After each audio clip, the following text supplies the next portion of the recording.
إن الحمد لله نحمده ونستعينه ونستغفره ونؤمن به ونتوكل عليه ونعوذ بالله من شرور أنفسنا ومن سيئات أعمالنا من يهده الله فلا مضل له ومن يضلل فلا هادي له أشهد أن لا إله إلا الله وحده لا شريك له وأشهد أن محمدا عبده ورسوله۔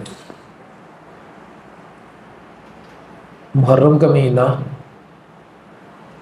وہ جو 4 حرمت والے مہینے ہیں ان میں سے ایک ہے۔ اللہ تعالیٰ قرآن کریم میں فرماتے ہیں کہ جس دن سے اللہ نے آسمان و زمین کو بنایا اس دن سے 12 مہینے بنائے، ان میں سے 4 حرمت والے ہیں، انہی میں سے ایک محرم ہے۔ حرمت کا مطلب یہ ہوتا ہے کہ باقی دنوں میں آپ جتنے اعمال کرتے ہیں حرمت کے مہینوں میں ان میں تیزی آ جائے، اگر کوئی گناہ کرتے ہیں تو ان سے باز آ جائیں اور رک جائیں، یہ حرمت کا مفہوم ہوتا ہے۔ پھر اس مہینے کو خاص رسول اللہ صلی اللہ علیہ وسلم نے شہر اللہ المحرم، محرم اللہ کا مہینہ ہے، اللہ کا مہینہ اس کو قرار دیا۔ اس حوالے سے بھی اس مہینے کی عزت اور توقیر بڑھ جاتی ہے۔ اس مہینے میں رسول اللہ صلی اللہ علیہ وسلم 10 محرم کا روزہ رکھتے تھے۔ جب آپ مدینہ میں گئے تو یہودی یہ روزہ رکھا کرتے تھے۔ نبی کریم صلی اللہ علیہ وسلم نے پوچھا تو پتہ لگا کہ اس دن موسیٰ علیہ السلام کو اللہ تعالیٰ نے فرعون سے نجات دی تھی، تو اللہ کے نے کہا کہ موسیٰ وہ ہمارا بھائی ہے، ہمارا زیادہ حق بنتا ہے کہ ہم ان سے محبت کا اعتراف کریں، لہذا ہم روزہ رکھیں گے۔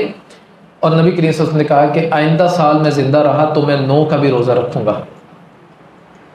اس میں کچھ لوگ مختلف طرح کے اعتراضات کرتے ہیں کہ بھئی 10 کا تو اللہ کے نبی نے چلو رکھا ہے، اس کی فضیلت بھی بیان کی، جیسے نبی کریم صلی اللہ علیہ وسلم نے فرمایا کہ میں امید کرتا ہوں کہ اللہ تعالیٰ اس روزے کی وجہ سے پچھلے 1 سال کے گناہ تمہارے معاف کر دیں گے، 10 محرم کے روزے کی وجہ سے۔ اب 9 محرم کا وہ یہودیوں کی مخالفت میں ہے۔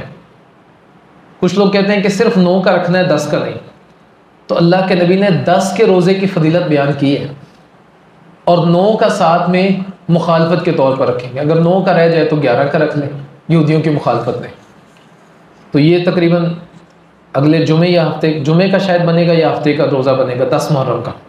9 اور 10 محرم کے 2 روزے، 10 محرم کے روزے کی فضیلت 1 سال کے گناہ معاف، اور 9 محرم کا روزہ وہ یہودیوں کی مخالفت میں، کیونکہ یہودی بھی یہ روزہ رکھتے ہیں، اس لیے رسول اللہ صلی اللہ علیہ وسلم نے کہا کہ ہم ان کی مخالفت کریں گے اور 1 روزے کا اضافہ کریں گے، 9 کا روزہ بھی رکھیں گے۔ تو یہ روزہ بھی آپ سب رکھیں گے۔